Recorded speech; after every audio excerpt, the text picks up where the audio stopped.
More than 2 decades ago, Alf Gabrielsen and his colleague Liv Lindström, initiated a large-scale project where they invited ordinary people across Sweden to write to them, describing in detail their most memorable experiences while listening to music. In 2011, Gabrielsen published a monumental book chronicling over 1,000 responses, so-called strong emotional experiences induced by music. There are many wonderful and idiosyncratic experiences that are relayed in Gabrielsen's book. However, there are certain themes as well. There are at least 4 common responses people report when deeply moved by music. The music gives me goosebumps. The music takes my breath away. The music makes me feel choked up. And the music brings tears to my eyes. Well, collectively, it wouldn't be inappropriate to refer to these sorts of strong experiences as sublime. When we think about sublime in the context of the arts, it really traces back to the work of Edmund Burke, the 18th century philosopher. He described certain experiences, especially artistic experiences, as sublime. In his book, The Philosophical Inquiry about Sublime and the Beautiful, he distinguished beautiful experiences from what he called sublime experiences. And Burke claimed that sublime experiences are always linked with some element of fear.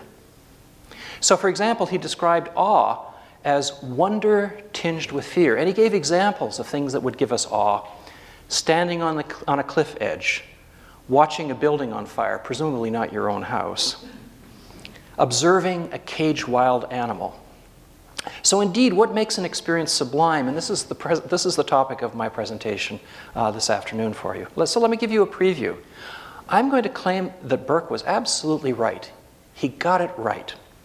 And I'm going to reiterate and expand on a proposal that I made in 2006 and formally present a theory that I now refer to as the suppressed fear theory.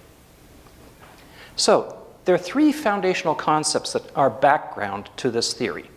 And we might refer to them as many fears, 2 minds, and emotional contrast. Let's begin with the idea of many fears. Well, there are plenty of things to be afraid of. Some fears appear to be innate, whereas others appear to be, in fact, the majority appear to be learned through experience. Common fears include fear of pain, fear of death, fear of hunger, cold, heat, injury, disease, excrement, sexual assault, social threat, embarrassment, loss of financial resources, loss of friends, being lost, physical confinement, confusion, blindness. There are plenty of things to be afraid of. Neurophysiologically, research has long established that the experience of fear is closely linked to the amygdala. If the amygdala are surgically removed, the capacity to experience fear is lost. The person literally becomes fearless. There are other brain structures associated with fear, but the amygdala are foremost. Our second foundational concept is the notion of 2 minds. Excuse me. In the study of emotion, the work of Joseph Ledoux and his colleagues at New York University has been groundbreaking. In classic experiments, Ledoux traced the neural pathways associated with the experience of fear and showed that there are 2 distinct paths to the amygdala. One path remains in the subcortex, whereas the other pathway detours up through the cortex. These 2 pathways have been variously characterized as the high and low roads, the fast and slow tracks, or simply the cortical and subcortical pathways. Here we see Ledoux's schematic diagram. Whether the fear-inducing stimulus is auditory or visual, the signal first connects with the thalamus. From the thalamus, there are 2 projections. One path connects directly to the amygdala, whereas the second path makes a detour up through the sensory cortex. The direct connection from the thalamus to the amygdala is the faster of the 2 pathways. This fast track is associated with quick, unthinking action, such as the startle response induced by the sound of a slamming door. Your body will respond to the sound even before it's registered in consciousness. The slower pathway is routed through the sensory cortex. When you hear the sound of a slamming door, it's this cortical pathway that engages in thoughtful appraisal and concludes that the door was simply caught by the wind and that there's no reason to be afraid. Due to the number of synaptic connections involved in the cortical pathway, the processing speed is much slower. In some situations, both the fast and slow tracks will come to the same conclusion. Both will activate the amygdala, and so we will experience sustained fear. However, in many more situations, the slower cortical tract concludes that there's nothing to be afraid of, so the projections from the sensory cortex act to inhibit or to suppress the amygdala. More recently, Daniel Kahneman has surveyed a large volume of research and generalized this principle, making a distinction between what he calls System 1 and System 2. System 1 is associated with subcortical structures and is fast, relatively automatic, typically defensive in function, and generally not accessible to conscious awareness. System 2, by contrast, is associated with cortical structures, is comparatively slow, accessible to consciousness, and often functions to inhibit or suppress the snap judgments associated with System 1. Our third foundational concept is the notion of emotional contrast. Much of this is work that's been done by Peter McGraw, who's talked about how feelings can be amplified by contrast. So consider a visit to the boss. Let's say that the boss has called you in, and you think, oh, the economy hasn't been so good recently. Oh, I think I'm going to get laid off.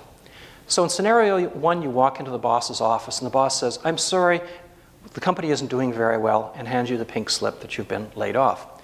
Scenario number 2, you've been called into the boss's office. You think, oh, the economy's been terrible. I think I'm going to get laid off. You walk into the boss's office, and she says, you've been doing great work. I'm giving you a raise. How do you feel? Scenario 3, you've been called into the boss's office. You think to yourself, I've been doing such great work recently. I bet you that I'm going to get a raise. You walk into the boss's office, and you get that raise. How do you feel? And then, of course, the horrible one, scenario 4. You think you're going in for a raise, and in fact, what happens is you get laid off. Notice that there are only 2 objective states at the end of this. You're either laid off or you've been given a raise. But the feeling state is very strongly amplified by the context, and by the contrast. Another example of this, so feeling bad and then feeling good is much more pleasant than just feeling good without the antecedent bad feelings. And a classic example of this is in the surprise party. I remember in, I think it was 5th or 6th grade, we had a surprise party for our teacher, Ms. Bradley, and she'd been invited over to one of the students' families for dinner. And unbeknownst to her, the entire class was in the basement. And she was somehow, under some pretense or other, was led down into the basement, and she fumbled around for the light switch, and she finally flicked it on. And we all screamed at the top of our lungs, surprise, and the result couldn't have been more delightful for a child's mind. She nearly jumped out of her skin. You know, for that 500 milliseconds or so, or 400 milliseconds, she was in a state of sheer and utter terror until she finally realized what was going on.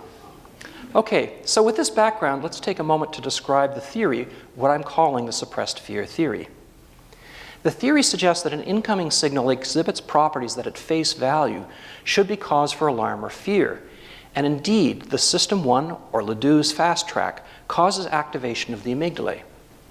At the same time, the theory proposes that System 2 assesses the situation as not cause for fear, and so rather than facilitating the experience of fear, causes inhibition or suppression of the amygdala. The cortical assessment is somewhat slower than the subcortical response, so there's a bit of a delay in suppressing or inhibiting the amygdala. Because of the contrast of affect, the overall experience is phenomenologically pleasurable.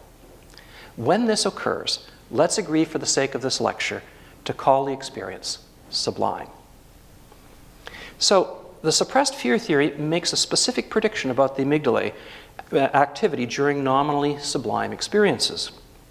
If we plot the amygdala activity versus time, we expect a tonic activity level prior to the stimulus onset, and when a nominally fear-inducing stimulus is presented, there's a rapid activation through the fast track or System 1. If the apparent danger is then cortically assessed as inconsequential, then there is sustained suppression of the amygdala activity. So what neurological evidence, if any, do we have that's consistent with this prediction from suppressed fear theory? In a groundbreaking study by Ann Blood and Robert Satori in 2001, they observed neurohemodynamic changes associated with music-induced frisson, this experience of chills or shivers when a listener is listening to music. They found increased blood flow in the nucleus accumbens and the ventral tegmental area and other regions associated with euphoric or pleasurable experiences. But, unexpectedly, they found and reported that the biggest effect of music-induced frisson was a marked decrease in activity in the amygdalae, for which they didn't offer any explanation. They had no reason why that should happen.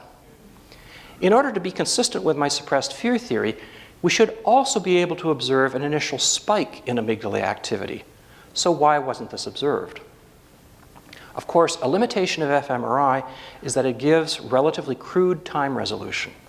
If we have a wide temporal aperture, then the smaller positive spike is apt to be overwhelmed by the bigger effect of suppression. So a proper test of the suppressed fear theory awaits any technique, such as deep electrode placement, that allows us to glimpse the detailed time course of activity in these difficult-to-measure subcortical structures. Now, with this theoretical background in place, I'd like to spend the rest of this lecture describing the physiological, behavioral, and ethological work that suggests that this theory holds promise. So let's return to the kinds of experiences people have when they have strong emotions to music. Why would music ever cause goosebumps? Let's take these things literally. Why doesn't music make us sneeze instead? Why that particular effect? Why would music sometimes evoke tears? There's some fluid flowing out of your body. Why doesn't music make us drool instead? Why might music cause a constriction of the pharynx, where you feel this feeling of being choked up? Well, it's a flexion of a bunch of muscles. Why doesn't music make us squint our eyes instead? There's another flexion of muscles that could be happening. Why might music cause a listener to stop breathing? Literally, it takes their breath away. You stop momentarily breathing. Why wouldn't music make some listeners belch instead? So the key point here is, what is about music that causes listeners to experience goosebumps, tears, constricted pharynx, or breath holding, but not sneezing, drooling, squinting eyes, or belching?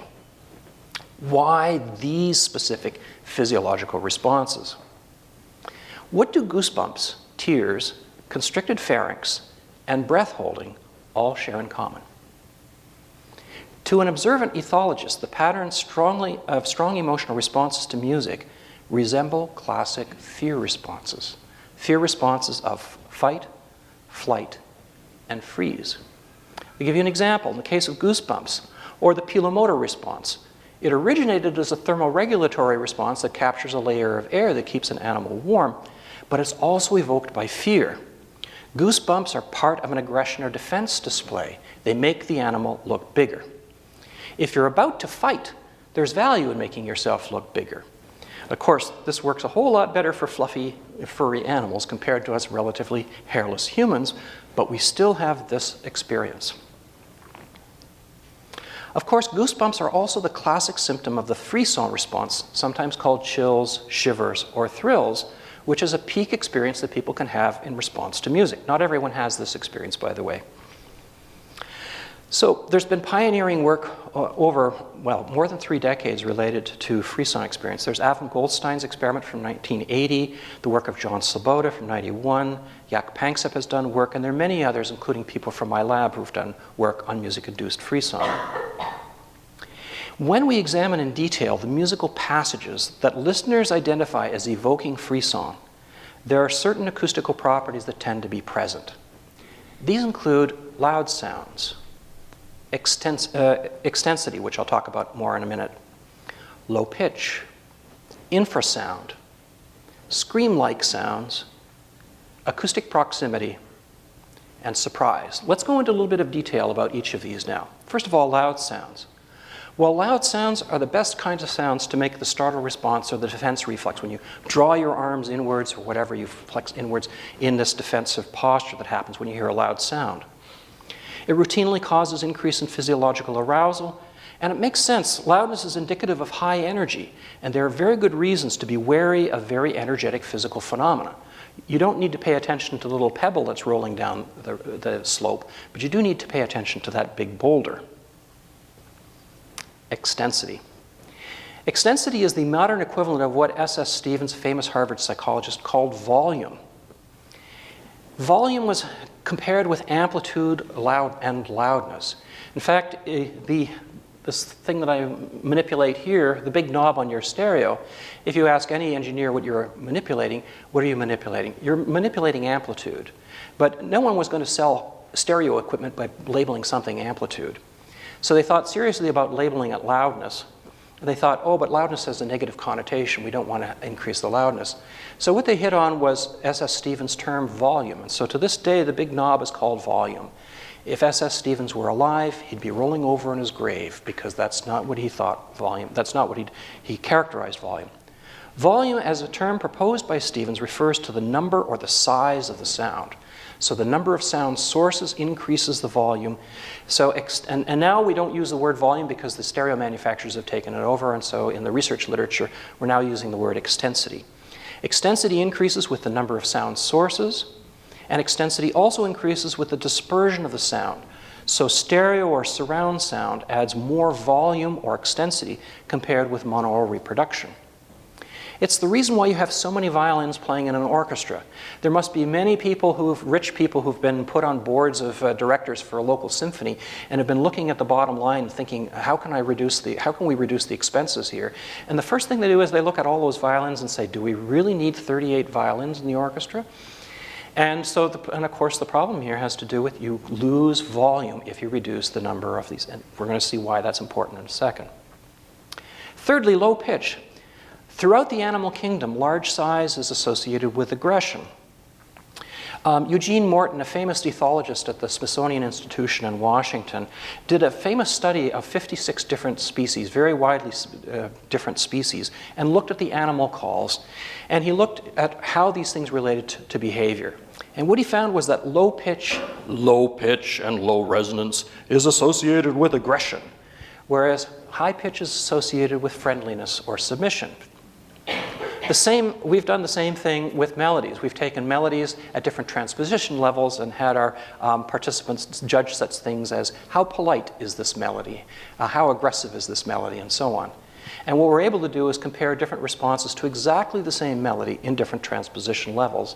And what we find is that as we lower the overall pitch, it sounds more aggressive. Operatic heroes are more likely to be sopranos and tenors. This was a work with Daniel Shanahan, where we looked at opera scenarios and we categorized the different characters according to their sociability. So this is hardly news to any opera fan, but all the villains are contraltos and basses, or they're much more likely to be those, and all the heroes are likely to be the high-pitched sopranos and tenors. Infrasound. Infrasound is sound frequencies that are below audibility. You can't hear them, but you can feel them. There have been for many years anecdotal reports of infrasound giving kind of haunting experiences. But the only experiment I know was done by Anglis in 2003. They got a 25-foot long pipe, which they referred to as a dirty great sewer pipe, and they had it installed in a concert hall basement. And they had a big blower which they could activate this thing and generate a frequency of 17 hertz. So what they did then was they had 2 concerts. So in the concerts they had 4 pieces, and the concert was repeated twice. In the first concert, the first piece and the third piece, they turned on their great dirty sewer pipe. And in the second concert, they turned it on for pieces 2 and 4. And then they ran surveys with their audiences to how the music had affected them. And the results were that the presence of the infrasound led to increased reported emotionality and to an increase of reported shivers down the spine. That is to say, these below audibility sounds were having an effect on these responses. Well, fifthly, there's human screams. I could demonstrate if you prefer or not. That generates a lot of energy between 3 and 4 kilohertz. Now, a human scream, it's actually, if we look at the threshold of audibility, we find that the region of 3 to 4 kilohertz coincides with a point of peak sensitivity for human hearing. So what this means is that your ears are finely tuned for the sound that generates the greatest amount of energy in 3 to 4 kilohertz, namely a human scream. Now, men break into falsetto, babies cry, we all produce energy in this same region. Opera singers must project sound into a large hall without amplification. And if you have potentially an orchestra of 100 instruments, you really have to cut through that. So how do opera singers do that? There's been quite a bit of work done on that. Professional singers receive special training to concentrate acoustic energy in the so-called singer's formen. Wonderful work by Johann Sundberg and his colleagues related to this. Measurements of long-term spectral averages show peaks around 3 kilohertz for both male and female opera singers. Okay. So now the scream resonance is created by physically raising the ventricular folds, the so-called false vocal cords, and anytime you create a cavity, you end up with a resonance that's associated with that. So the resulting cavity is responsible for the characteristic 3 to 4 kilohertz resonance that you hear. Now, it turns out that raising the false vocal cords is an involuntary reflex evoked by fear. You can't actually do this yourself. And in fact, the way in which singers learn to do this is instead of raising the ventricular folds, which they can't do, what they do instead is they lower the larynx, which has a very similar kind of effect. Okay. But at any rate, you end up emulating what happens with a scream, generating a lot of energy in the 3 to 4 kilohertz range. Well, not everybody likes an operatic voice. In fact, there are a fair number of people who don't like these voices. Opera haters often claim that the singers sound hysterical or emotionally overwrought. So we thought we would follow up on this, and this was one of the easiest research projects we've ever done. We did a Google search for the key phrase, "I hate opera." And then we did a content analysis of all the pages we found where people said, "I hate opera," and analyzed why it was that they claimed that they didn't like opera. So here's a very characteristic one. "I don't like opera because people scream all the time." For some listeners, the acoustical similarities between operatic singing and screaming may just simply be too close. The point is, operatically trained voices bear considerable acoustic similarity to screaming. Now, instead of emulating the scream spectrum, why not just scream? And of course, there are entire genres of music in metal and punk, goth, and there's a genre called screamo, in which, of course, the singers are screaming quite a bit. And in fact, it's also true of instrumental music. So screaming is commonplace in many genres, and distorted electric guitar riffs often appear to imitate screams in their same spectral regions. Number 6, acoustic proximity and approach. The oldest part of the auditory system relates to localization. A buzzing fly raises arousal levels, but only when it's close. If it's on the other side of the room, you don't pay attention to it. If it's right up around you, then it's annoying. Acoustic proximity is correlated with sympathetic arousal. So the closer the sound, the greater the arousal levels. Moreover, listeners are also sensitive to movement. Sounds that approach the listener are much more arousing and attention-grabbing than sounds that are going away from or receding from the listener. The different responses to approaching versus receding sounds are echoed in different responses to musical crescendos versus diminuendos. So what we know is that listeners are much more sensitive to crescendos than diminuendos. In the 1990s, I published a series of studies on musical dynamics and showed that composers commonly pattern their dynamics to enhance or maximize the crescendo effect. Number 7, surprise. What do the following features share in common? All of these are features in passages of music that people have identified as causing shivers or frisson experience for them. Rapid increase in loudness, abrupt changes in tempo, new or unprepared harmony, unexpected modulation, a sudden change of texture. Now take a look at those first words: rapid, abrupt, new, unexpected, sudden. What do words like that imply? In fact, what they all imply is surprise. Moments of frisson are correlated with low probability musical events. Predicting the future stimuli is an important part of what the brain needs to do, and failing to predict the future is dangerous. As I said in my 2006 book, biologically the best surprise is no surprise. Although it's possible to have pleasant surprises, surprise itself represents a biological failure. Okay. So frisson-inducing passages tend to exhibit some combination of these acoustical patterns. We've just gone over them. Let's review. Loud sounds, extensity, that is many sound sources, low pitch, infrasound, scream-like sounds, crescendo or approaching or proximate sounds, and surprise. So now the question is, what's the common theme?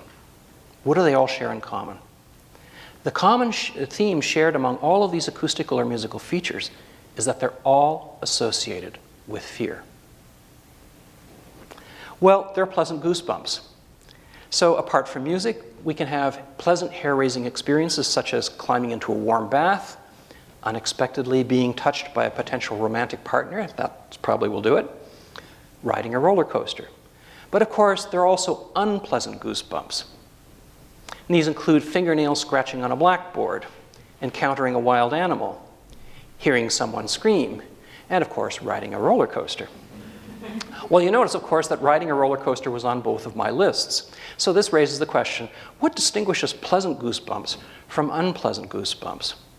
So let's consider two people riding a roller coaster. Let's call them Jill and Jane. Okay, well, let's look at Jill first of all. So what's her amygdala doing? Her amygdala is saying, oh my God, I'm going to die, right? All of this vestibular and visual input and so on, everything says this is dangerous, this is dangerous, this is dangerous. But of course, her cortex is also independently making an assessment of the situation, and her cortex says, no, everything is fine. Well, let's compare that to what's going on with Jane. Now, Jane's amygdala is also saying, oh my God, I'm gonna die. What's her cortex assess? Yeah, I'm gonna die. Well, so the difference here is that one is experiencing sublime glee, and the other is just experiencing pure terror. Okay. So Jane's System 1 and System 2 are in agreement. She experiences nothing but fear. Jill's System 1 is being suppressed by the cortical assessment of System 2. She's benefiting from the pleasure arising from contrastive affect. Okay. What distinguishes pleasant goosebumps from unpleasant goosebumps? The answer I propose is suppressed fear theory. Pleasure ensues from contrastive affect due to cortical inhibition of the amygdala following fear-inducing stimuli. So let's review once again. The theory suggests that the incoming stimulus exhibits properties that at face value should be a cause for alarm or fear, and indeed System 1 causes activation of the amygdala. At the same time, the theory proposes that System 2 assesses the situation as not cause for fear, and so rather than facilitating the experience of fear, causes inhibition or suppression of the amygdala. Once again, the ensuing pleasure is attributable to contrastive affect. So notice that there are two necessary conditions for evoking what I'm calling sublime experiences.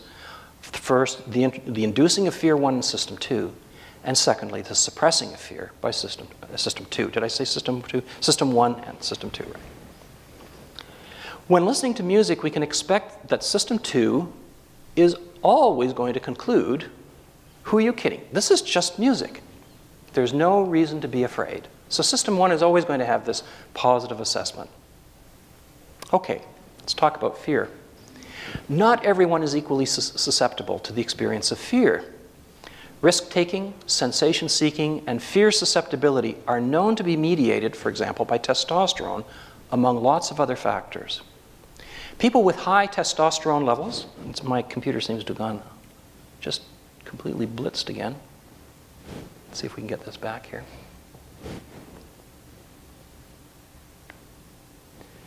Let me just check this plug here.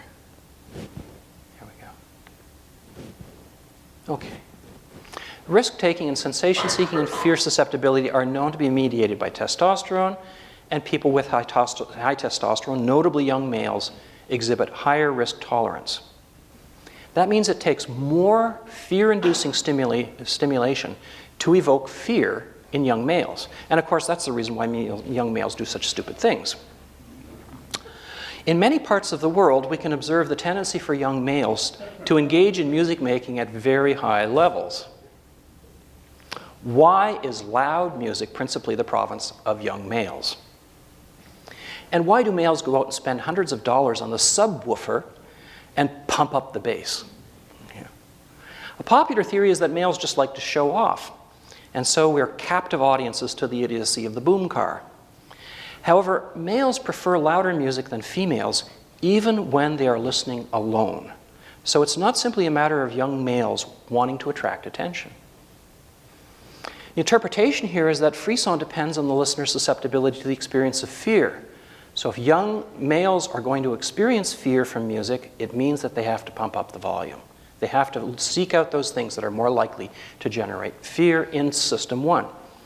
Thick-skinned, testosterone-pumped-up males require more energetic or more terrifying stimuli in order for System 1 to be activated, with the possibility leading to sublime experiences. As stimuli go, as I said, music is mostly pretty tame, so we'd expect musically evoked sublime experiences to occur most frequently in listeners who are more susceptible to System 1 fear. And that's what the research shows. Music-induced frisson is more common in female listeners than in male listeners, and frisson responders are less adventurous and more thrill-seeking. Oh, pardon me. They're less adventurous and less thrill-seeking. So let's return to consider some of the behavioral aspects of fear. In Isaac Mark's voluminous book, Fears and Phobias, it's really regarded as the Bible on fear. It's a big, thick book on the physiology, neurology, the comparative animal behavior, and so on. In chapter 3, Marx describes the various fear responses, and the chapter is entitled, The 4 Fear Responses. Wait a minute. What is the fourth fear response? There's the ones everybody knows. They're fight, flight, and freeze. But for social animals, animals like dogs and monkeys and humans, there's a fourth response. Most of the threat experienced by social animals is by conspecifics, members of their own species. And the fourth response is the appeasement or the surrender response. Among dogs, for example, if one dog is attacking another dog, the more submissive animal can signal its surrender by rolling over on its back, exposing its belly, and whimpering. And when you see that, the attacking dog just stops. The attack is over. It's all over. In ethological terms, this is a signal, and the consequence of the surrender signal is to change the behavior of the observer, in this case, the attacking animal, to call off the attack. The surrendering animal gains by stopping the attack, but it does so at a cost, and that cost is the loss of social status. You're top dog, I'm the little dog. Among humans, according to Jeffrey Kotler, and we don't have time to go into the detail, crying is the surrender display that terminates attack and solicits altruistic assistance. Crying encourages altruistic behavior, but at a social cost, the loss of social status. Well, let's look in more detail at the elements of human crying. The symptoms include watery eyes, nasal congestion, a constriction of the throat, erratic breathing, and if you've been crying for a long period of time, inflammation around the eyes. If you describe these symptoms to your family doctor, they would immediately recognize these as characteristic of a systemic allergic response. You're having an allergy attack. Okay. In fact, it even goes deeper, and there's all sorts of things we can talk about here if we have time. Shani Gelstein and her colleagues in Israel did this clever experiment in which they brought women into the lab and they played them scenes from movies that got them to cry. And they pulled out their test tubes and they collected all the tears. And then what they did was they took a saline solution and dribbled it over the cheeks of the women, and they collected then these control tears, these fake tears. Then what they did was they gave these test tubes to men to smell. So the first thing to say is that you can't smell the difference between real tears and fake tears. But what was brilliant about the study was that they also measured the libido levels and the testosterone levels of the men who were smelling these. And what they found was that the testosterone levels in the men who smelled real tears utterly collapsed. And that is to say, to the extent that testosterone is associated with things like aggression and libido, this is calling off the attack. And moreover, what it also points to is the suggestion that there must be a pheromone in tears. That is a hormone, an airborne hormone, that changes the behavior of the one who's smelling it. We know that our body is responding with an appeasement display when we feel a constricted pharynx, this feeling of being choked up, or when we're on the verge of tears. These are classic responses to stress or generalized fear. We normally cry when we experience great loss, but it is also possible to experience pleasurable crying. In order to distinguish unpleasant crying from pleasant crying, let's coin a new word. The technical term for crying is lacrimation. Following the concept of frisson, let's call pleasurable crying lacrimission. We now have 4 responses of fight, flight, freeze, and appeasement. If these responses are subsequently assessed as inconsequential, or you might think of them as fictional, then we have 4 pleasant variants of these fear responses. For the moment, let's ignore the flight response and consider just fight, freeze, and appeasement. So here we go. The flight response is associated with the pilomotor response, where goosebumps raise the hair on end, making the animal appear larger and so potentially more intimidating. The freeze response is associated with what's called tonic immobility, which includes breath holding. When we're truly terrified, we may freeze and hope that the bear or the tiger or whatever simply passes by us and doesn't take notice. The appease response is associated with tears and with feeling choked up. Now suppose that these System 1 fears are assessed by System 2 as inconsequential. Like riding a roller coaster, our System 1 amygdala may be activated, but the cortical assessment is that there's no cause for alarm. System 2 suppresses the fear of System 1 with a resulting pleasurable version. The pleasurable version of the fight response we call frisson, the pleasant chills or shivers that you experience. Following Edmund Burke, the pleasurable version of the freeze response, where you hold your breath, we can call awe. And the pleasurable version of the surrender response, as I've just proposed, we can now call this lacrimation, pleasurable crying. So now let's return to consider, what about flight? What characterizes the flight response? Well, of course, running away. What sound is associated with fleeing? If I'm running hard, I'm running away hard, what's the sound I'm making? Panting. Well, before continuing, let's pursue a little aside. So, I was once flying in an aircraft in which there was the proverbial couple, some rows ahead, who had the crying child. And I couldn't see anything that was going on, but you could hear the child crying. And you could also hear that the parents were doing everything in their power to try to get the child to stop crying. And it also, because although I couldn't see anything, all I could do was hear.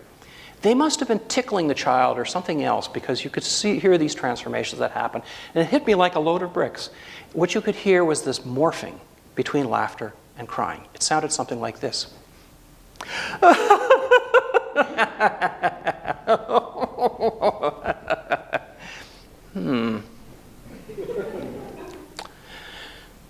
This raises a useful question. Why are laughter and crying so similar physiologically? Well, we've been talking about crying, so let's switch gears and spend some time discussing laughter. There's quite a bit of research that's been done on laughter and humor. The first thing to say is that laughter and humor are not the same thing. You can find something humorous without laughing, and there are plenty of circumstances where people laugh without humor, as in mocking laughter and so on.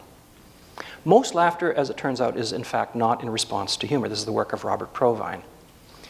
There's other examples include mocking laughter, sadistic laughter, or nervous laughter. So let's consider some laughter-inducing behaviors. Here's scenario number 1.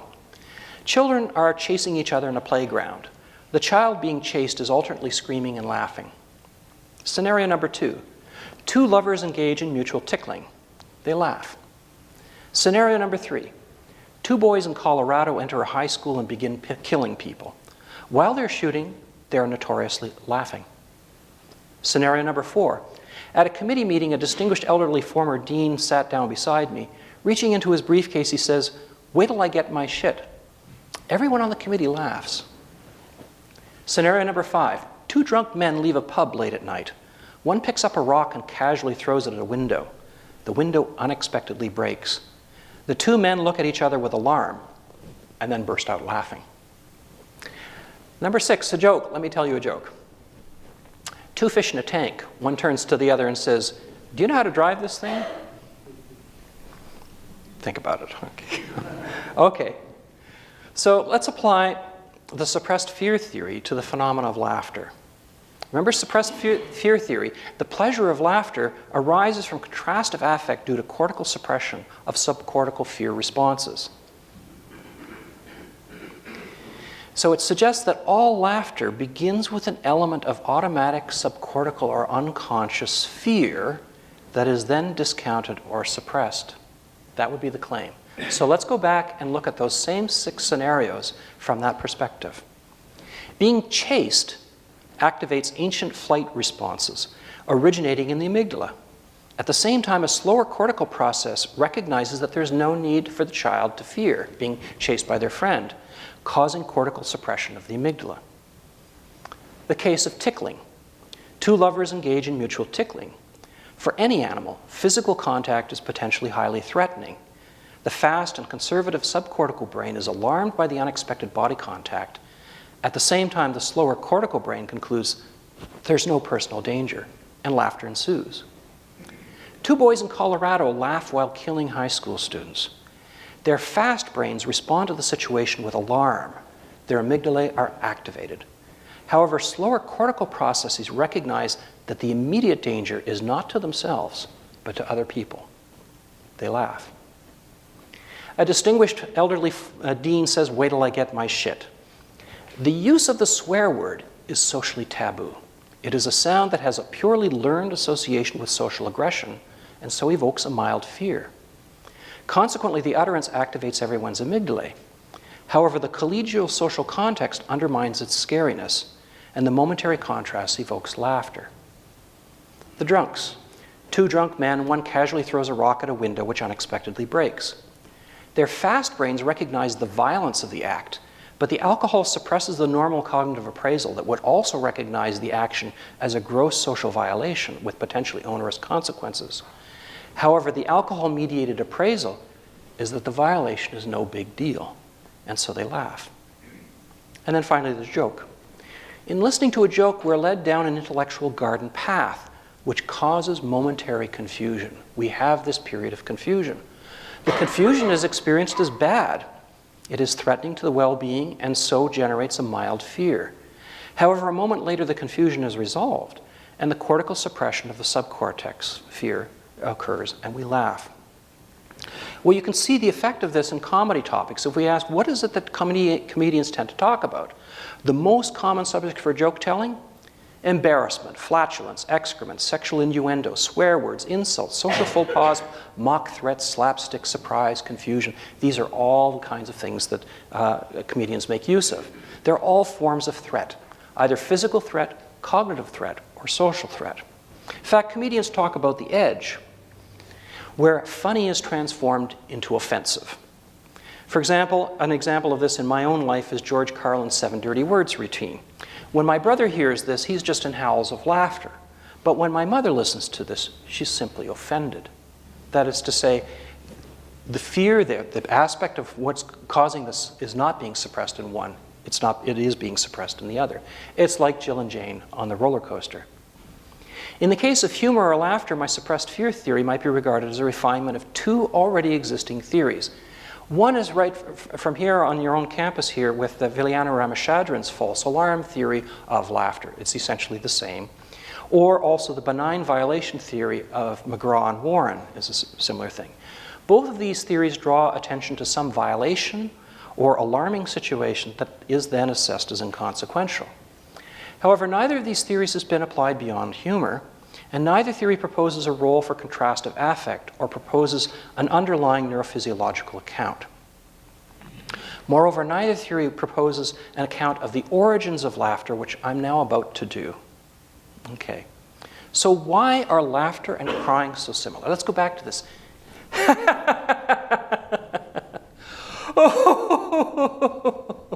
Why are they so similar? What do they share in common?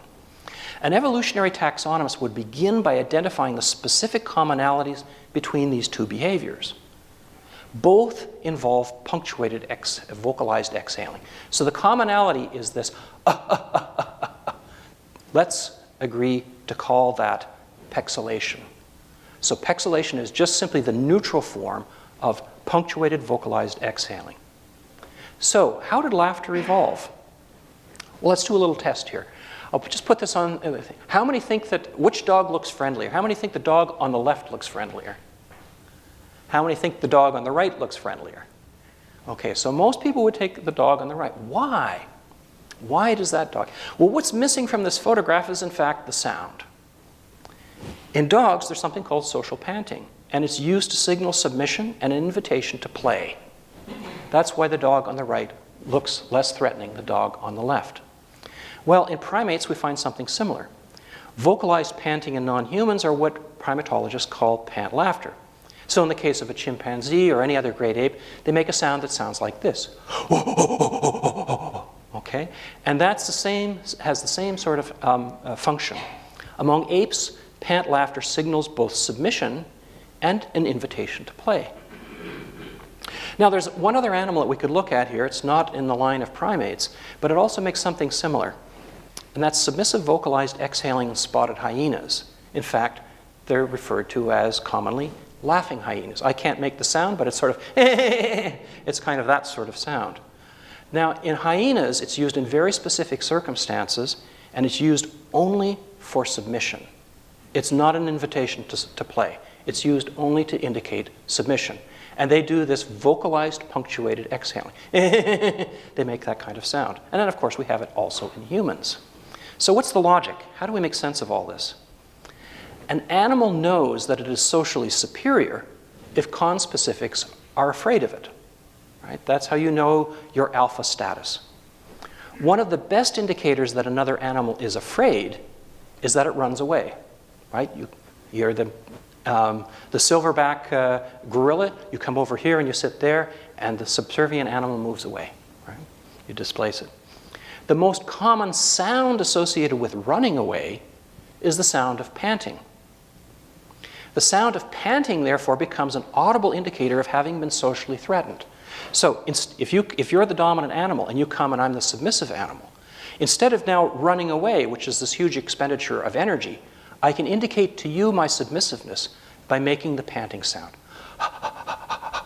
That's the sound that would be associated if I were to run away.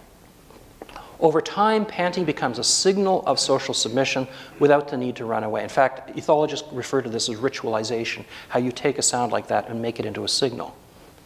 In primates and hyenas, panting becomes vocalized in order to increase the signaling effectiveness.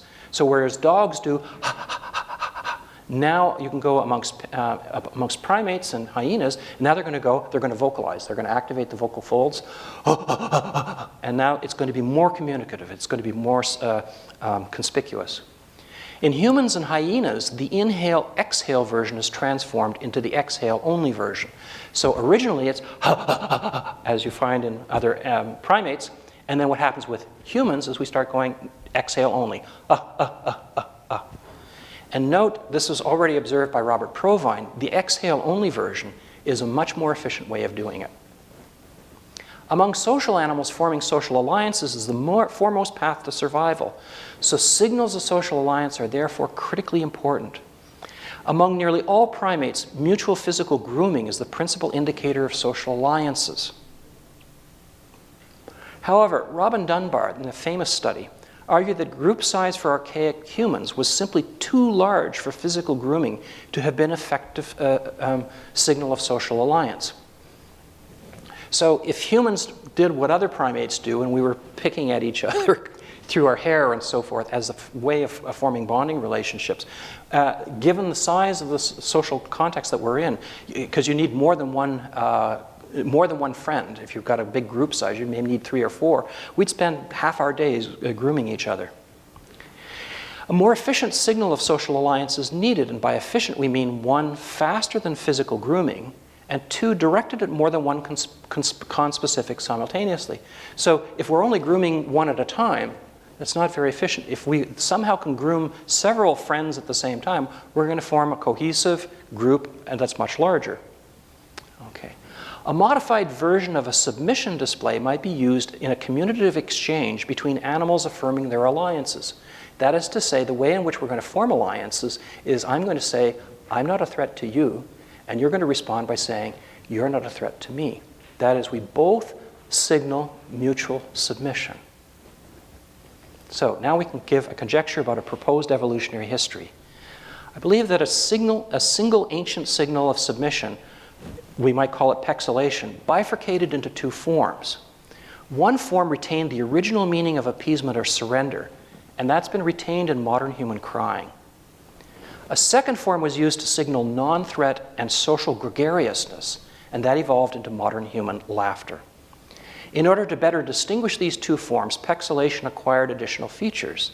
Smiling was added to the social alliance signal. So if we have pexilation, and now we add the smile, we get laughter.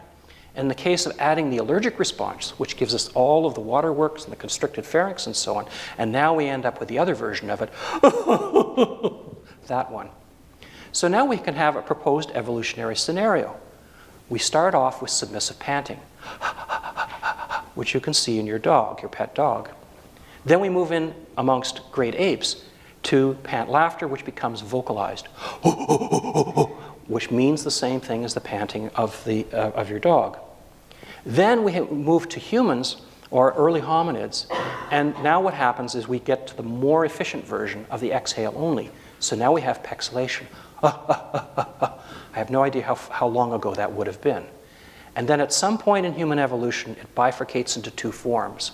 When we add smiling to pexilation, we end up with modern laughter. And when we add the allergic response to it, we end up with modern crying. So let's go back to our 4 fear responses. We're almost finished. We have fight, flight, freeze, and appease, or surrender. So let's look at the characteristics of these. In the case of appeasement, we have tears and pexilation, vocalized punctuated exhaling. In the case of the freeze response, we have breath holding and tonic immobility, where you feel you can't move. In the case of the flight response, we have rapid panting and pexilation. And in the case of the fight response, we have the pilomotor response, which generates the goosebumps that make the hair stand on end. What if all of these fears now are cognitively assessed as inconsequential? System 2 intercedes and says, but there's nothing to surrender about, there's nothing to run away about, there's no reason for you to feel fear. So let's go back to our list. Let's get rid of fight, flight, freeze, and appease. Right? Let's go back. What happens if breath holding and tonic immobility are assessed as inconsequential? Then we end up with the experience I've called awe. Well, what happens in the pilomotor response, where we have the goosebumps and the hair standing on end and the feeling of chills? Well, in the literature we refer to that as frisson. Well, what about the rapid panting and pexilation associated with this fleeing response? Well, the modern version of that is laughter, when it's assessed as inconsequential. And then finally, the 4th response, when we get the waterworks and the crying and so on, the tears and the pexilation, but assessed as inconsequential. There's no reason for me to actually surrender or appease. I just feel this, and now it's cognitively assessed as positive, and this is where we get lacrimation, the pleasant crying. Recall from our earlier analysis that laughter is still evoked by fear-inducing stimuli. That is, to this day, laughter retains its link with fear. However, laughter is evoked only when the fear is assessed as inconsequential. The initial feeling of fear is cortically inhibited or suppressed, and the resulting contrast of affect renders the experience pleasurable. And now human culture takes over, and it expands through the overt cultivation of what we call humor. So humor is effectively a social technology that builds on the positive experiences of contrastive affect. So now let's just do a little reprise and summarize the main items of things that I've covered in this presentation. I've proposed that Edmund Burke was exactly right, that there's a class of highly positive emotional experiences that appear to be linked to fear responses. I've proposed what I call the suppressed fear theory of sublime experiences. According to the theory, in sublime experiences, an initial fear is cognitively assessed as inconsequential. The induced pleasure hinges on contrastive affect, where a positive experience is evoked or enhanced due to contrast with a previous or concurrent negative state. In neurophysiological terms, the theory predicts an initial activation of subcortical structures associated with fear, notably the amygdala, followed within a couple of hundred milliseconds by suppression or inhibition of these structures. In the case of riding a roller coaster or watching horror films, we are consciously aware that the stimulus is fear-inducing. However, there are many phenomena in which the underlying fear responses are not accessible to conscious awareness. We're typically unaware of the fear-related component because the fear response originates in System 1 and is not accessible to consciousness. Nevertheless, the fear is apparent in our physiological responses. It's apparent in our breathing, in our hair follicles, and in the sounds that we make. To a behavioral ethologist, making your hair stand on end or holding your breath are classic fear-related responses. When the musical passages that induce sublime experiences are analyzed, the acoustical features are consistent with factors known to evoke fear. These include loud sounds, low pitch, infrasound, high volume, scream-like sounds, approaching sounds, close proximity sounds, and surprising sounds. There are 4 fear responses: fight, flight, freeze, and among social animals like humans, appeasement. Each response exhibits distinctive features such as goosebumps, vocalized panting, breath holding, or tears. These responses seep out even when the fear is cognitively assessed as inconsequential. In short, there are excellent reasons why listening to music might induce goosebumps, tears, constricted pharynx, or breath holding, rather than sneezing, drooling, squinting eyes, or belching. The suppressed fear theory is congruent with existing theories of laughter or humor, including Viliana Ramachandran's false alarm theory and the McGraw and Warren's benign violation theory. I've proposed that this is not coincidental, that laughter shares much in common with crying, and that both involve vocalized punctuated exhaling, and that both are social signals. The suppressed fear theory is able to account for a number of otherwise idiosyncratic observations. For example, it accounts for why men are less likely to experience musically induced frisson than women, why it is more common among thin-skinned listeners, and why young men tend to prefer very loud music with lots of bass, even when listening alone. Since fear is one of the few responses that resists habituation, the suppressed fear theory also explains why frisson is generally reliable. As Provine 2000 noted, human laughter is similar to the pant laughter found in great apes. I've suggested that there are further behavioral similarities to the socialized panting found in many mammals, and especially similar to the social deference signals found in spotted hyenas, the so-called laughing hyenas. I propose that the suppressed fear theory accounts for a wide range of emotional experiences beyond music, including responses to horror films, arcade games, extreme sports, as well as humor generally. It bears emphasizing that these sublime experiences are rare occurrences when listening to music. I can't emphasize this enough. We've been talking about something that doesn't actually occur very often to music. Since most music listening is enjoyable, even without these experiences, these sublime experiences do not represent the main source of musical pleasure. They're kind of icing on the cake. Nevertheless, I propose that the suppressed fear theory provides a useful framework for understanding many of the music-related experiences that are commonly deemed peak, strong, or sublime.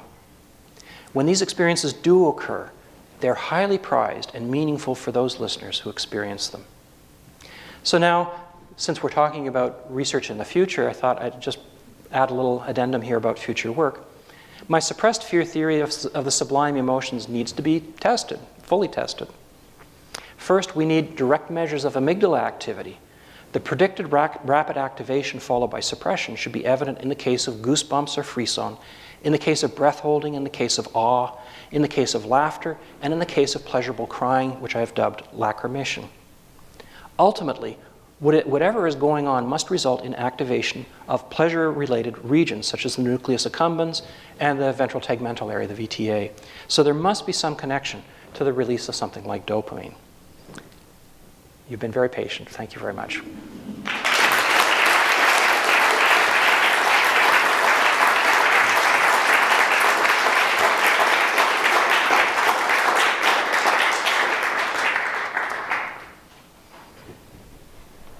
Scott, we're going to have a discussion? Yes, we are. So one point that occurs to me is that we probably should. What I mentioned in my talk was that music is used to carry cultural values, attitudes and values throughout time and space. But here you're talking about those still deeper experiences in which music can also carry these experiences be connected to music and to meaning. And And so therefore, have you thought about how is it that those experiences become so meaningful to the person who experiences stuff? That's an excellent question. So generally, I skipped over all sort of cultural components in this discussion, which is, in retrospect, a very bad thing to do. There are lots of, my goodness, there's so much to say culturally about what goes on in music. We have been doing quite a bit of work in the last almost decade with regard to sad music. And one of the things that's problematic in the sad music literature, sadness literature in general, is that people tend to think of sadness as one affective state. Really, there are two affective states. There's crying and sadness. Sadness is a low physiological arousal emotion. You tend to slump posture, you tend to be mute, you tend not to make any sound, you tend to ruminate. There are very characteristic things about sad. Crying is a high physiological arousal emotion. Your heart rate tends to be raised, all of the tearing and so on. These two states often alternate in what we call the mourning cycle. So if your pet dog dies, you'll have periods of quiescent sadness alternating with periods of active grieving and so on. And in our work, what it suggests is that the crying component is a cross-cultural universal. And when people hear something like the cracking voice, when the pharynx is highly constricted, it creates instability in phonation. So you end up talking back and forth between falsetto and modal voice, this breaking voice quality, which people all over the world get. And so it seems to be that in the lament traditions you find in many traditional societies, people hear those things. But what we found with regard to sadness is it doesn't work. That is to say, unlike grief, sadness is very strongly culture tied. So for example, you can play music from the north of India to our students in central Ohio, and they'll say, oh, that's sad music. But Indians themselves will say, that's not sad music, that's devotional music. And also within the United States, for example, you have disagreements about New Age music. So there's a whole group of people who hear New Age music as sad sounding. And then there's a whole group of others who say it's not sad sounding at all, it's relaxing music. So what we found is that there's a big difference culturally between grief, in which grief expressions seem to have a strong transcultural component to the sounds associated with them, whereas sadness is very much culturally determined. So I think I like this notion of a biocultural approach to these issues, that we're going to find that some things are very strongly related to biology, other things are going to be very weakly associated with that. Things are going to be strongly associated with culture and weakly associated with biology, and then we're going to find things that are strongly associated with both. And I think the rule of thumb here is that we have to treat each affect individually and follow the line of research to try to investigate to what extent it's mostly culturally determined or not. Now, having said that, when it comes to things like grief and so on, of course, there's an enormous then cultural overlay about how you interpret the meaning of the grief. So we may recognize someone in another culture as crying, but whether we think that that's appropriate or inappropriate, whether they think, the person's being an idiot or not being an idiot, or whether we feel sympathetic to them, there are a whole bunch of things that are going to be culturally infused on this. How we treat men and women differently when they cry, and when you cry in private as opposed to in public, and so on. There's a whole bunch of cultural baggage that comes along, and that's determined by the specific sort of, even down to the peer group, about how people are going to interpret those things. So, yeah, there's a lot there. That was an awfully long answer to a rather good question. Well, this is Mark Tremont. Oh, Mark. Our UCLA partner in UC MERCI. And David, great talk. Thank you very much for that. So there is some evidence that at least the right amygdala contributes to, but is not necessary for, the evaluation of emotional valence. In other words, it may be more related to magnitude, yes, as opposed to valence, and that's from the temporal lobectomy patients, yes, in Montreal that Isabel studied. So it's sort of a complicated network, but in the vein of thinking about how the broken brains might lead to testable hypotheses. I wondered if you've had any experience with patients who have pseudobulbar affect, so a dissociation between the motoric and autonomic responses and the emotion that's associated with them. And if you were to have the opportunity to do experiments with patients who manifest that dissociation, what kinds of things would you look for? How could we test some of these hypotheses? Oh, boy, do I want to talk to you. Okay, so, excellent questions. The first thing to say is that I'm a musicologist. Yes, we have a laboratory, but we do behavioral work, and so we don't have patients. We don't have people. So we really need to collaborate on some of these things. What I've kind of pieced together is a kind of theory about trying to make sense of some of the behavioral and physiological stuff in a story that seems to have some coherence to it. That doesn't mean that it's right, of course. What I've dreamt of is deep electrode placement. So as you know, with epileptic seizures, people who have intractable epilepsy, you have this preoperative procedure in which electrodes are placed deep in the brain, and they're there for a day or two while you record seizure episodes and so on. And some of these people volunteer to participate in experiments. The problem is that the amygdala is so deep down there, especially if we're projecting that things in the order of 100 milliseconds or less are happening, we're going to have a hard time looking at that without some sort of electrode in the brain.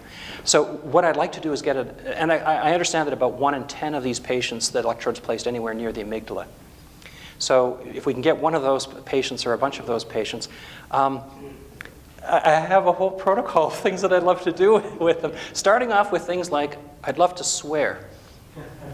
And I want to hear whether the response, so notice we make a very specific prediction. If we did like what my dean did and said, shit, the prediction is if they don't laugh, we're going to see amygdala height spike and with no suppression. But if I say give a swear word and then they laugh, the prediction is you'll have a spike with the suppression. And I suspect these are sort of simple things that we could do, but if they do experience frisson, and only about 50% of the general population actually experiences music-induced frisson, of course we could do those things too. It'd be nice to do with breath holding and all these other things, but those are rarer situations. I think laughter is probably our best bet for testing. But deep electrode placement is where I think is, but maybe Scott has some special techniques that could get at what's going on electrically in such deep structures. Well, maybe the limbic cortex.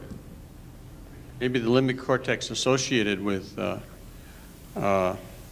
amygdala, the outflow, so to speak, of that, we could look at with EEG, non-invasively.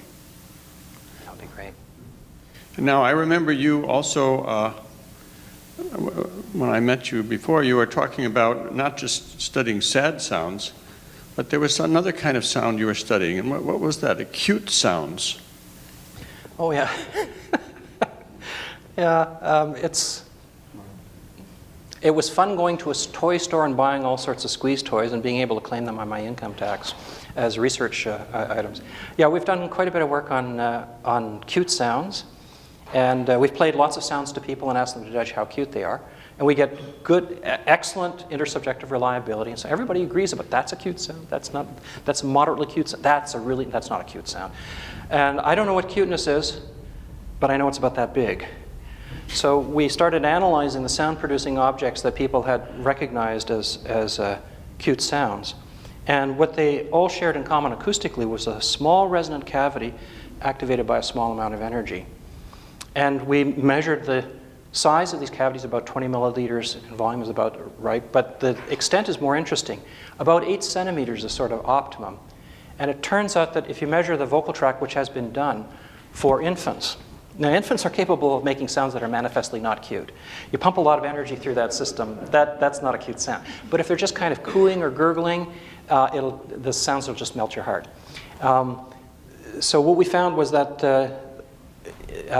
things like a little sopranino recorder or a little ocarina or a little music box, what they share in common with an infant's vocal tract is the small resonant cavity activated by a small amount of energy. And it produces very specific kinds of behaviors. People want to protect. these things sound fragile, or if they feel like they need to somehow take care of these things. And so what it seems to be doing is actually provoking parenting behaviors. And if we didn't find our children cute, Homo sapiens wouldn't be long for this world, probably. I remember a German couple who had a baby, a little baby, and they went up, out to Julian and around the county, to sightsee. And when they came back, they said they weren't used to speaking English, so they said, well, it was very interesting meeting all these people, but there's one word we don't know, and what does cute mean? So I said, it means exactly what it sounds like. So, but I am really very impressed, David, with your bioaesthetic and bioacoustic approach to understanding of human cultural artifacts, including, of course, music and its effects.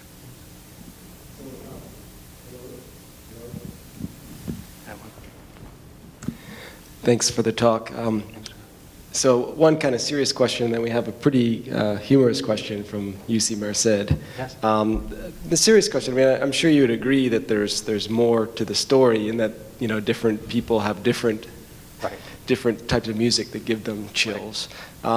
One thing that's always been interesting, and I think you've kind of explained it, is why something that is actually not surprising. You've heard a piece of music hundreds of times, yet it can still give you chills. So what would your account be for that? Yeah, so that's an excellent issue, and I remember when we worked through it just being really surprised by what seems to be a reasonable answer for it. So there's this whole phenomena of habituation. It's the mind's way of basically been there, done that. So when you keep repeating a stimulus, it becomes uninformative, and the environment becomes uninformative, and you need these attentional resources for other things, so you should just ignore it. So a habituation, especially for repeated things, which music is often very repetitive, is never far away. So there's a huge literature on habituation, and there's all sorts of stimuli to which we can habituate to. Tactile and auditory visual stimuli, we will habituate to it. But there are only two kinds of stimuli to which humans don't habituate. The first of these is pain. And in fact, it's kind of tragic. Pain, of course, is there for a very good reason. If I kick this and stub my toe, tissue damage is a very bad thing, and Mother Nature steps in and gives me a nice dose of pain and says, don't do that, and tries to, it's part of the carrots and sticks of behavior to make sure that you behave in a way that increases your inclusive fitness. So pain doesn't go away, and doing it over and over again, you won't habituate to it. And for people who suffer from intractable chronic pain for no particular reason, of course it's a terrible tragedy, because they don't habituate to it. But the other one, and in some ways the more important one, is fear. So fear we don't habituate easily to. So if there's something that causes us to become fearful, like the slamming of a door. So we have this defensive reflex that happens when the door slams. And even if we actually see that the door is coming on, we think we can somehow get ahead of it to predict that the door is going to slam, we still can't kind of suppress that response to it. Now, unlike the boy who called wolf, the boy who called wolf, that famous fable, after a while, when he keeps calling wolf, the townspeople no longer pay attention to it. In a sense, it's a form of habituation. But with regard to fear-inducing stimuli, you need those quick reflexes. And you need those quick reflexes and those jumping to those conclusions in the one time in 1,000 where it's going to truly save your life. So that one time in 1,000 means that you have 99 instances in which you didn't need to respond that way. But you didn't habituate to it, because you keep coming back to that. So it makes sense biologically that we should not easily habituate to fear. And of course, it's a tragedy. You get these people coming back from these wars abroad with these IEDs and so on. They've been trained when they're driving these vehicles down the road, they see a hubcap on the road and so on. They become very fearful because these things could be an explosive device of some sort. When they come back home, it's very difficult for fear should be easy. New fears should be easy to learn. and difficult to unlearn, and that's exactly what happens. So, so the argument here is that actually the fact that you can listen to your favorite piece of music and there's that particular passage that does it, and the shivers run up and down your spine, and then you go back and play it again, and you've heard that piece 100 times, but every time it comes to that passage, or most of the time, you have that shiver happening again, actually, in my opinion, points to the fear theory, that this is a subcortical system 1 response, that, and the reason why it's so reliable is, in fact, because fear should be difficult to habituate to. Yeah. But it's kind of a paradox then that fear, unlike slamming doors, is not more prevalent, or say chills, is not more prevalent in music, right? So there's kind of this interesting that when it's there, it's very strong and always there, but it's not always there. I think if you look at the history of music, I mean, there are things we listen to today that if you played to somebody, forget about the 1830s, just play them to somebody in the 1930s, they would have found them unbelievably in your face and unbelievably, tormenting and so forth. It's almost as though what we've done over the centuries is keep jacking up the volume, because culturally we're exposed to more and more and more things, which, been there, done that, rode this roller coaster and all these other things. It's as though we just need more and more stimulation to get the same zirk that people would have had before. Yeah, you can see it in extreme sports and all the rest of it. Yeah. So I just wanted to give a shout out to our remote viewers. Good, great. We've got people watching at UCSF, UC Davis, UC Merced. Total of 40 people watching remotely. Great. Part of UC MERCI. So that's a great turnout. One question came in from UC Merced. Said, is the fear theory of yours a nail in the coffin for auditory cheesecake? No, I don't think so. So for those of you who don't know about this is a famous line from Steven Pinker. There's a large argument out there about why do we engage in music. And in particular, for people who study animal behavior, one of the things that they study is how much time does an animal spend doing something. So how much time does a duck spend sleeping, and how much time does a fox spend foraging, and all of those sorts of things. And the timing information usually gives you something about the importance of the behavior, and there must be some reason why they're spending so much time doing a particular activity. And music is there's so many things that we do in human existence that if you were a Martian and you came down and you looked at human behavior, it would all make sense. You'd see agriculture and food preparation and education and governance and transportation, all these things that would, as a Martian, you'd say, yeah, that makes sense. And then you see somebody sitting on a sofa with a loudspeaker cone pushing air molecules in and out. And they just sit there like a lump on a log for an hour or 2 hours or something. And from time to time, maybe a little trickle of fluid oozes out of their eyes or something like that. And apart from that, maybe they're moving their toe or something. You think, what the heck is going on here? And music is one of those things that, as a behavior, we spend enormous amounts of time and enormous amounts of money relative to other things that it just seems sort of odd. So they're sort of a fork in the road at this point. So it could be adaptive pleasure seeking, or it could be non-adaptive pleasure seeking. An example of non-adaptive pleasure seeking is forget about playing with your children or trying to get good grades in school. Here, let's just roll up your sleeve and inject some heroin. Okay? Now, in the long term, that behavior is going to be bred. In the long evolutionary history of the world, that behavior is going to be bred out of the population, because there's no better way to get rid of any component to that than they neglect their offspring, they neglect their health. Those genes are going to be pulled out of, over a long period of time, those genes are going to be selected against, and people won't do that. But so the question is, and then, of course, we have adaptive pleasure-seeking behaviors like engaging in sex, or eating food, or nurturing offspring. All of those things. So the question is music an apse? Is it an adaptive pleasure-seeking behavior, or is it an apse? Is it a non-adaptive pleasure-seeking behavior, like taking recreational drugs? And Steven Pinker came out with this famous line of auditory cheesecake, clearly coming out on the nap side, that what music is some fancy way that we've figured out how to enjoy ourselves, but it has no purpose beyond that. And there are lots and lots of interesting theories out there. I'm agnostic on this. It seems to me that we're a long way away from being able to figure out what's going on there. They're interesting theories. Let me give you an example. Humans engage, one of the most important things that we have that's adaptive is speech. What a great invention. What language, man, what a fantastic thing. And there are certain things that seem to enable language. Like one is an obsession with making sounds. You know, as animals, we're chatterboxes. We make all these sounds all the time. And the other thing, we just seem to be obsessed with listening to sounds. We're attentive to sounds and so on. And we like to imitate sounds. We're like parrots and so on. We say monkey see, monkey do, but there's nothing like human see, human do. Humans are really the big imitators. And so it could be that music and this obsession with sound and how sound has, and this exploration of sound and the enjoyment of sound is purely an artifact of something that exists for us to do speech.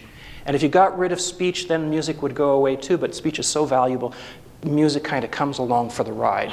So it's a kind of necessary, non-adaptive, pleasure-seeking behavior that's linked in with speech because that's so much more powerful. That's one theory. But there are bazillions of theories out there that either are non-adaptive, pleasure-seeking, adaptive pleasure-seeking. I think in this case, though, I'm agnostic. I don't think it has any particular repercussions here. There's probably more to it. Sorry, I keep talking too long. Question here? Yeah. Yes, Mark. So this idea of sitting on the couch, So that the folks elsewhere can hear. thank you. So in the history of music, or in the history of hominids, the concept of sitting on a couch passively listening to music, or wearing a wig dressed in a leotard sitting in the Duke's court listening to music, is a perversion of some sort. And in fact, and I know we have a lot of sensory motor integration investigators at UC Merced and here. I mean, separating the passive experience of music and the active movement experience of music, singing with it, dancing with it, in the history of the world and in the annals of ethnomusicology, passive listening really is very recent, and it's very unusual. Aspect of it, the getting all worked up and moving, and how does that contribute to the emotional response? Oh gosh, there's all this wonderful research that's come out of different labs, like Laurel Trainer's lab, the work that they've done, and other people have done this as well. That I think is pertinent to. I think one of my favorite stories here relates to the behavior of Native American Indians. Famously, they would do war dances before they attacked each other. And so, imagine if we're, Hopi Indians, and there's those Apaches over there, and the Apaches, you would have thought from a tactical perspective that a war dance is a really stupid idea because it kind of gives away the game. That you're going to have your tactical advantage by don't ever tell anybody that you're going to attack. But famously, this is what they did. They'd get up and dance and spend all night and get themselves into a state. And, you might have thought that us Hopis, we'd be standing on a hill and say, what do you suppose those Apaches are up to? Doesn't that look like a war dance? I wonder who they're going to attack. So you have to think that there must have been something about that behavior that must have actually been of value to the Apache before they were attacked. Now, if you just think about it for a moment, if we all had a discussion about whether we're going to, as Hopis, whether we're going to attack those Apaches, we probably are going to have a disagreement. The majority might think this is a good idea, but there'd be some holdouts that think, I'm not so sure that's such a good idea. We're going to probably have a disagreement here.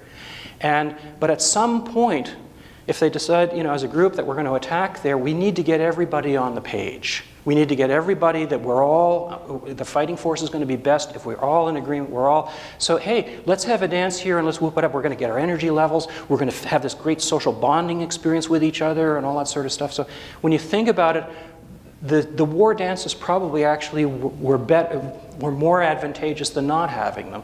Otherwise, they wouldn't have done them. And that, I think, is a great testimony to this embodied both the dance and the music thing of how, and not just the dance, the music, but the cognitive aspect to it. We're all going to be cognitively on the same page. We're all going to be in agreement that this is the right thing to do.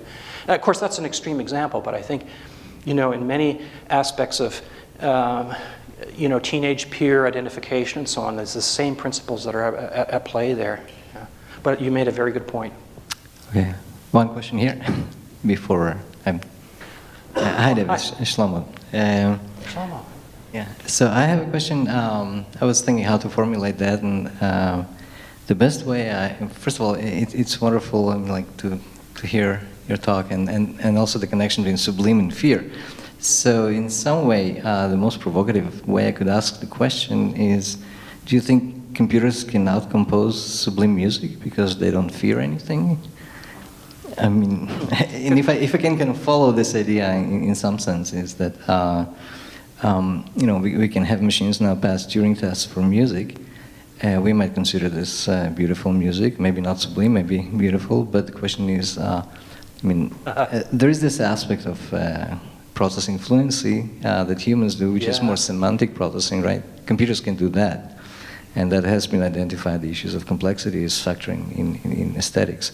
So the question is there like a computational equivalent that you can propose which does not require embodiment, body, fear, you know, these relations, and would still result in music? Wow, that's a really interesting question. My initial gut level response is, oh no, they can't possibly do that. But I think if maybe we've all learned something about computers is don't underestimate what computers can do.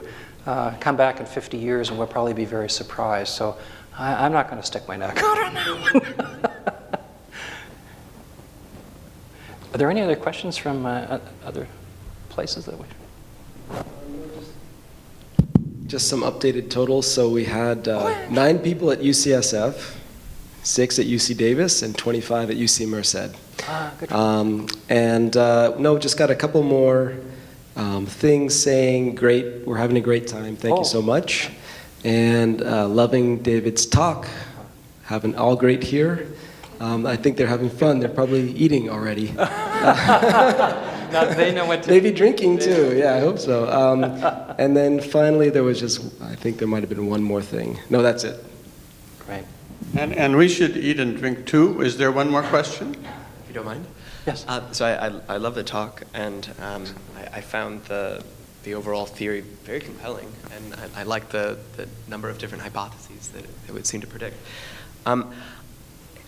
The idea of connecting those attributes of friction, the chills, I don't know. I'm having a hard time buying it, just because the notion of that sudden, loud, and unexpected sounds would be producing chills. I don't know how well that matches up with personal experience. That was my sense. What do you think about that? Well, that's an empirical question, right? So we can actually do the research to find that out. And, bless his heart, Don McLean, who was formerly the dean at McGill University in the music program there, and is now the dean at University of Toronto. He did a class exercise with some graduate students where they got a whole bunch of passages that people caused a frisson for them, and they analyzed it according to my theory. And according to Don McLean, it all works, that they were able to analyze these things and show that these features were evident in these situations. Now, I wouldn't claim, so what we do know from the research literature is that, first of all, only about 50% of the population gets chills. Much less population ever gets the idea of breath holding. How many of you have the experience of the music taking your breath away, where you feel this momentary feeling of the stopping breathing? Okay, you can see. Please hold up your hands. Oh, good. So this is actually quite good. I'm amazed at. But of course, this is a self-selected audience. How many of you have frisson experience, the chills experience? You've had that. Okay, you can see that it's many, many more. Now I'm really curious because we've got these great responders here. How many of you have actually had tonic immobility, where you feel in a particular passage that you can't actually move? 1, 2, 3, 4. Hey, this is great. I've never seen such great responders. It's usually lucky if I get 1 or 2 people that do that. So now, by the way, we can start structuring these things about why is it the case that more people have frisson than do breath holding, and why more breath holding than tonic immobility where you can't move.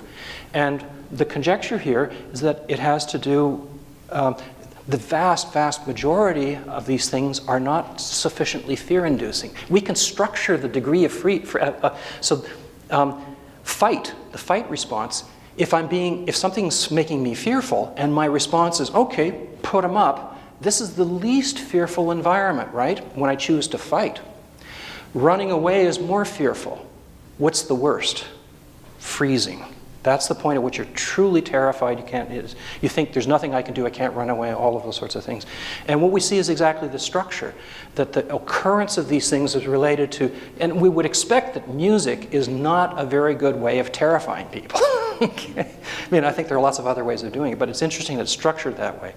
So there's a huge individual variability that we find, and everybody who's done research in this knows that you have to have user-selected music. You have to have participant-selected music. You can't choose the stuff that does it for you and so on. So I think there's a bunch of other things going on, and I think there's cognitive interpretations that probably relate to, I heard this when I was 13 years old and had this, They're very meaningful pieces. They're very meaningful. That was the only point where I was curious. I suppose that in a fearful situation, that would be a meaningful situation, but... Yeah, I think... this is one of the difficulties of talking about things like sublime emotions, because there are many people for whom they don't want to have this discussion at all, that we want to be able to preserve the uniqueness of these experiences, and I fully understand a person who doesn't want to have any explanation for that, to retain the mystery and so on. I take my own experience I'm impressed by Doug Henning. Some of you will know who Doug Henning is. Doug Henning was a magician, a theatrical magician. He no longer is with us. The magic show on Broadway, he was the one that did the magic show on Broadway. And I once heard him give an interview which just really struck me. And what he said was that, it's too bad about the audience because they never get to see the true magic. It's only the magician who gets to see the true magic. For the magician, what you're doing is some physical manipulation, which is perfectly pedestrian. You know exactly what you're doing. But you do this, and this. And you look into the eyes of the person who's watched you do that, and you see this great sense of awe, this great sense of... And so for him, he thought it was only knowing how the trick was done that you got to see the truth. The magic is not here. The magic is not here. The magic is there. The magic is in the perception and the experience of how that happens. And so for me, I guess I want to be like Doug Henning. I'm enough of a musician. I don't want to just the things, mystery is never going to go away. And the things that are true mysteries are going to remain true mysteries. But the things that are not mysterious, the more we learn about them, I expect that we're going to appreciate them even more. So for me, that's a motivation. But having said that, I acknowledge that there are other people who have different views. Yeah. So David, before asking everyone to thank you again for the magic that you've revealed to us, we have one more question from our remote viewers, and we should give them the last word here. Okay, and you can, I guess if you look in the camera, that'll... So this is a question from San Francisco, and they're basically asking if you have the fear response when listening to music and you don't have the system 2 suppressing it, are there examples of basically, I think, true fear-related responses in music where people are actually afraid of music or afraid? Yeah, that's an excellent question. Clearly, in the case of horror films and riding roller coasters, yes, right? You can have people who just have nothing but sheer and utter terror. They went to this horror film and they're never going to go again. I kind of doubt it with regard to music, except insofar as you're a complete cultural isolate.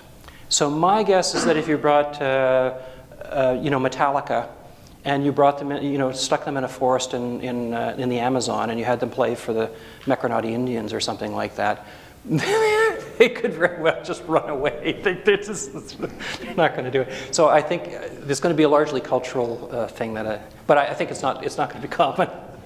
How's that? So let's all thank David for a wonderful discussion. Thanks. Thank you. And now we can say merci to UC and the UC president who gave us a nice dinner tonight where we can discuss more. And any of you who want to get more involved with future ideas or have ideas for activities that could be encouraged by our efforts, please let us know. So thank you again for coming.